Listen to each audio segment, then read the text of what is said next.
Shalom. I am here to do the full moon activation reading. It's also the first night of Sukkot tonight, Sukkot for those who want to do their own research. This is the third of the 4 high holy days of the year.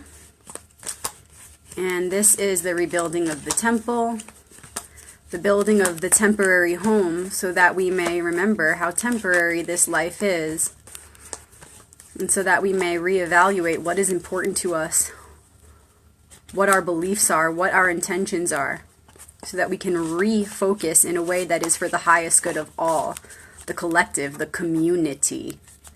So Chag Sameach, happy holiday to you if you're celebrating.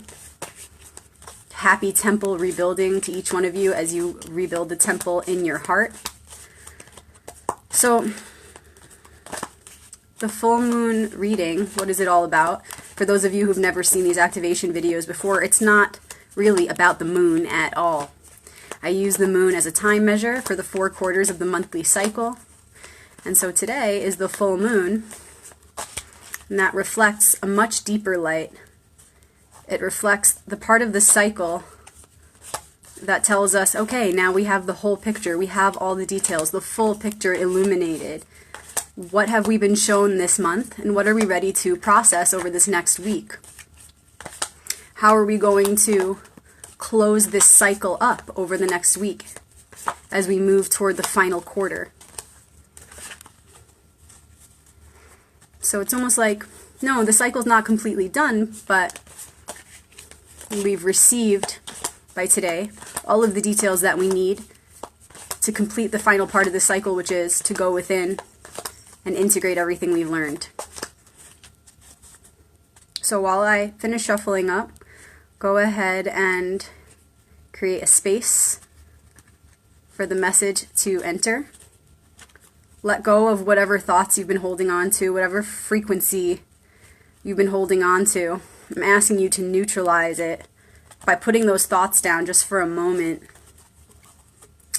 to create that space, because if we keep asking, we won't hear the answer. And then when you've created that space, I'll meet you there. Go ahead and connect with the deck however you desire. Your imagination is key.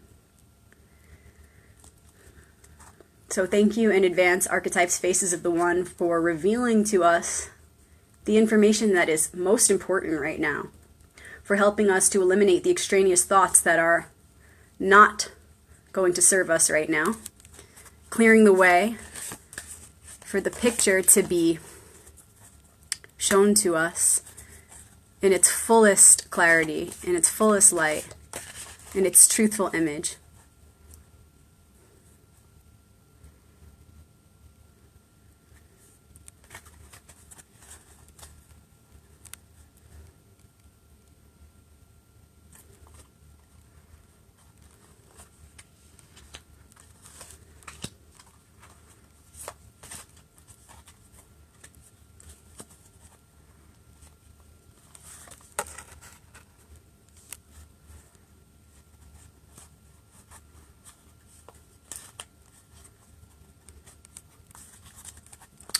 Okay, so I pulled 4 cards. One of them is going to show us what's something that we've already left behind, what's something that we have already sealed as a part of the past. What's something that represents the time right now and what we're currently going through, what we've been going through this month, replacing that which we left behind. What is our challenge moving ahead, which becomes the gift and the bridge to the future? And what is our ally right now, our biggest support? Something that we fully left behind. Major Arcana right away. So the very first card pulled is Death, which is transformation, really. So it looks like we have fully left behind the efforts we were putting into transforming. We are building that new right now. So this makes perfect sense to me in regards to these high holy days that I've been talking about. We already went through the Rosh Hashanah and the Yom Kippur. We already went through the purification, the initiation of the transformation. And now we're rebuilding ourselves from that space that we've created, from that old self that we've allowed to die, we are now birthing the new self. So this part is in the past. That makes perfect sense to me. I love that we started off with this card. And death, or transformation rather, is the number 13. And what comes after death is 14.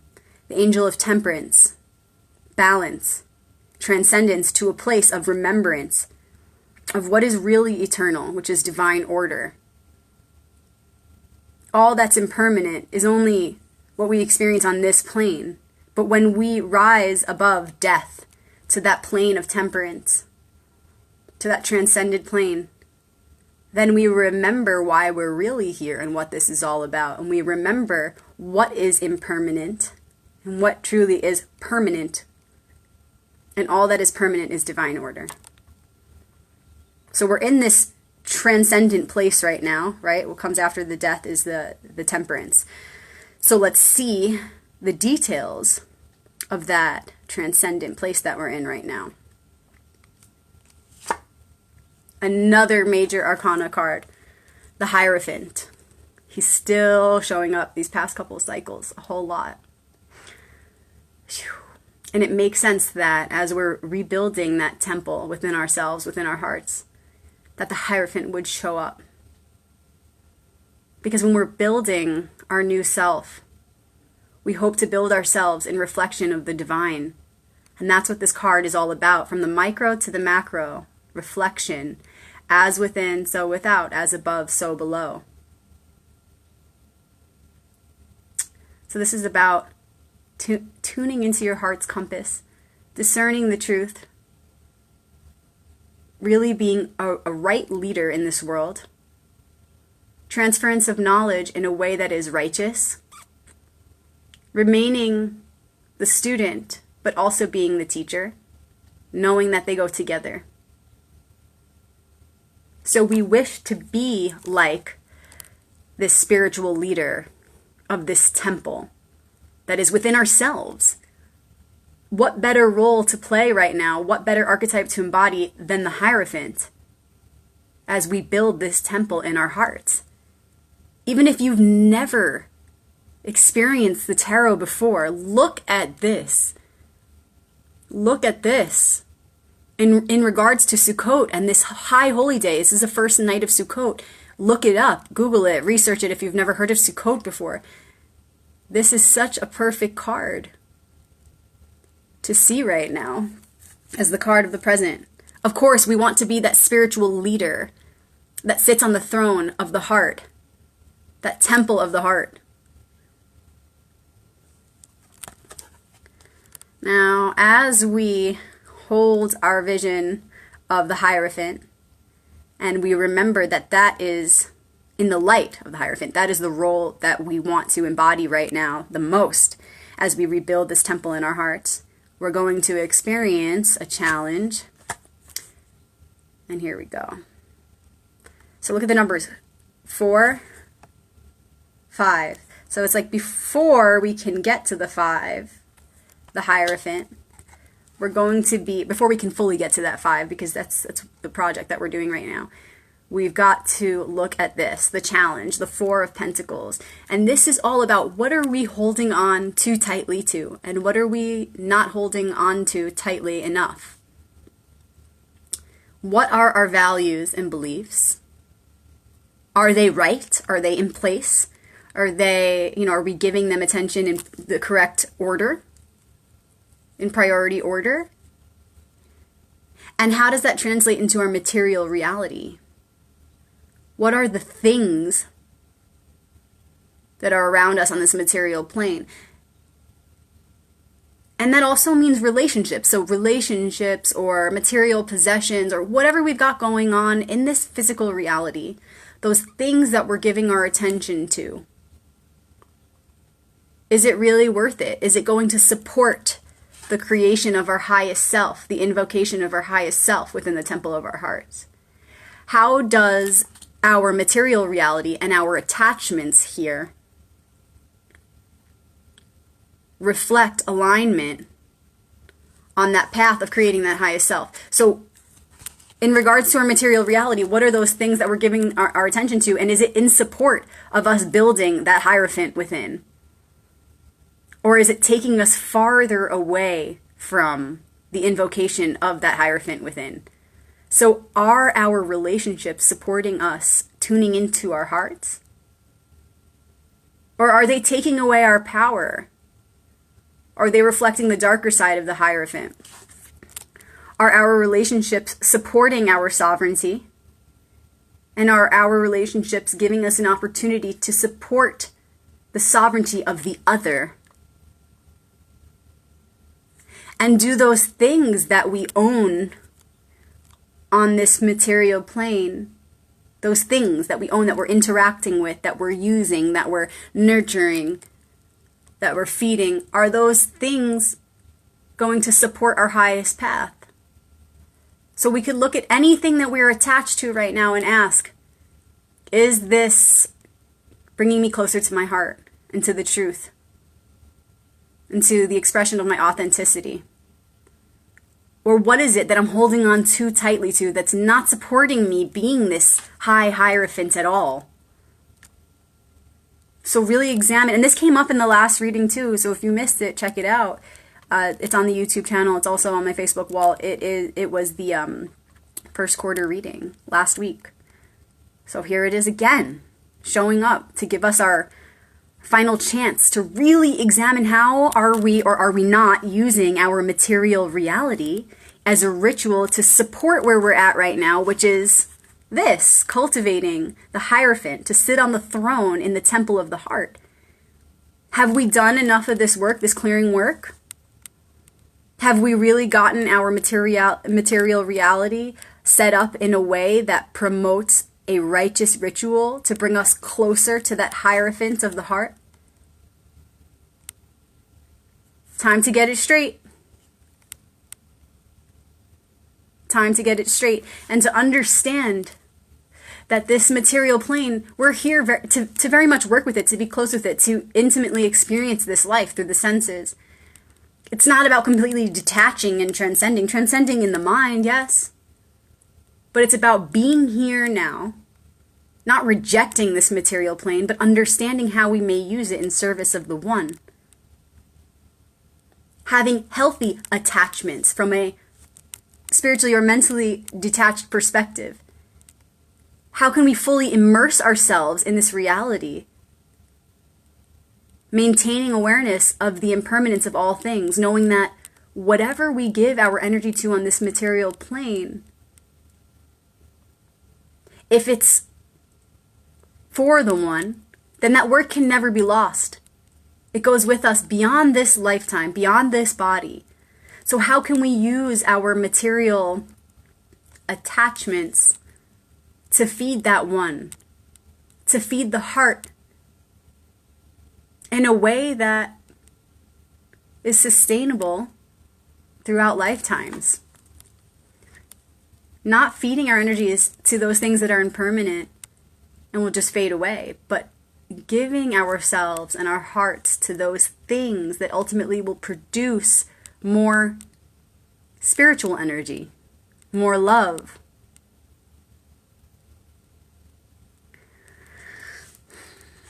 The ally, as we go through this challenge, is another major arcana. So 3 out of these 4 cards were major arcana. And we have the 12, the 13, the 4, and the 5. So you can see all the numbers, how they're so directly connected. So the Hanged Man comes up. He came up for me yesterday. I feel that he's coming up a lot lately. He is the ally. So it's about seeing things from a new perspective. He's upside down, so he's able to see things from a new perspective. And from this position, he gains illumination. That's why he has the golden aura around his head. Okay, so how is this the ally as we go through this examination of what we're holding on to maybe too tightly, what we're not holding on to tightly enough? Seeing things from a new perspective, seeing our reality in a way that perhaps we didn't see it before. I think that's why this guy is coming up again, to really give us another chance to make sure that we do this before the end of this cycle. And it's like this ally is giving us a hint. Okay, you thought you've been doing this work, but how can you do it a little differently now? How can you see your reality a little bit differently now? In a way that will allow you to interact with your physical world for the highest good. It will bring you closer to your heart, your heart's compass. So see things a little bit differently. 3 major arcana. So this is a powerful ally. The Hanged Man.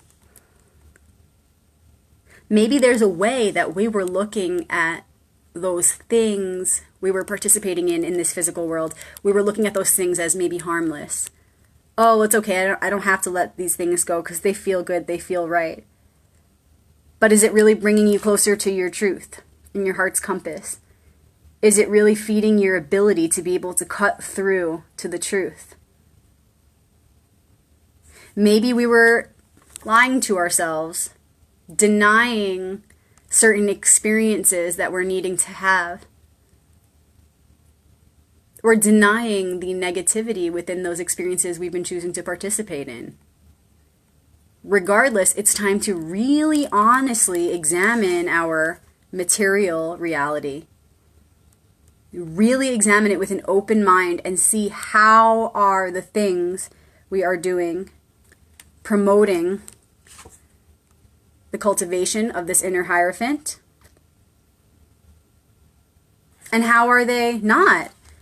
And it doesn't mean that those things have to be, terrible, blasphemous things. They could just be things that are just not for the highest. Because we're needing to recollect our energies right now and direct them toward only those things that are going to uplift us to this position of the Hierophant sitting on the throne of the heart. If it's not absolutely doing that, then it shouldn't be a priority. So yes, certain things you're doing might be harmless, but it doesn't matter. If it's not the thing you should be doing right now, in regards to prioritizing the cultivation of this character, this true teacher inside of yourself, get rid of it. Because this is a very important time, and I feel this strongly as I'm saying this. This is a very important time to focus all of our energies, to really call in all of our power, recollect that power, bring it into this present moment here now, and direct it, fully focus on the mission of cultivating that inner Hierophant within. Because we cannot rebuild the temple without that leader who is you. You are the leader of your own heart. How could you forget that important part? Without you, there is no temple. Who will sit there on the throne of the heart but you? So that's why all of our energy right now needs to be focused on cultivating that aspect of ourselves. So it doesn't matter, again, it doesn't matter if something that you're doing is harmless or whatever, it's just for fun. You can have fun and all the while you're having that fun, be doing something that's helping you to activate that inner teacher. And it might not look like that to anyone else, but the important part is that you know inside of yourself that what you are doing is going to get you there. It doesn't matter how it looks to anyone else. It only matters how you're feeling about it inside of your head and inside of your heart. So what are those things right now that you could be doing on this material plane? What are those things you could be feeding, things you could be nurturing, relationships, or even your car, like cleaning your car, whatever. I don't know, because again, it's inside of yourself. But what is a way that you can be interacting with your material reality right now, your physical reality, in a way that will help you to get in touch with your inner teacher? Nothing else is a priority. As you rebuild this temple in your heart, which is absolutely supported by the universal energies right now, this high holy day, Sukkot, the first night of Sukkot, these traditions, these festivals are very sacred. They're Kabbalistic festivals that are for everybody, not just Jews or not just Christians, not just Muslims, not just Buddhists. Like, everyone has the ability to open up to the universal energies, to be supported right now to rebuilding the temple inside of their hearts. Everyone, all of us. But we cannot do that without recognizing that we are on the throne of the heart. We're the ones sitting there in our heart. There is no temple without that leader who is you. That is why it's a priority. Because without that, the temple will only fall apart again. In order to build a temple in the way that is the most sustainable, with the strongest foundation, we need to sit on that throne and rule righteously that throne of the heart. So not only should our material interactions be involving cultivating this hierophant or this inner teacher, they should be doing it in the highest way, where when we sit on that throne, we're doing for the one, not just for ourselves, but for the one, for everyone. So may all that we're doing in this material reality be a ritual for the cultivation of this inner teacher in a way that serves the highest good of everyone, in an altruistic way. Feeding our leadership skills in a way that is truly high, exalted, in reflection of Creator Source. A good leader, a benevolent leader, kindness, unity, compassion, community. While yes, you are the ruler of your own heart, we each are the rulers of our own hearts. So as we each do this, we simultaneously recognize that we're all doing this. We're all doing this. We're all in it together. And so as we each do this, what that looks like on a bigger scale is the true king sitting on the throne of the one heart. Remember that. Because there's humility in true leadership. Absolutely. And we can't forget that. Happy full moon. Chag Sameach. Happy Sukkot. Feel free to watch the video on my wall that I shared today about Sukkot from the Temple Institute, the rabbi giving a little message about the importance, the Kabbalistic importance of Sukkot. Beautiful high holy day today. And I'm looking forward to being in this energy with you all, riding this wave, receiving, opening up to the support, the universal support right now that we have to build that temple in our hearts in a way that is sustainable. Don't forget who rules the heart. It's you. Shalom.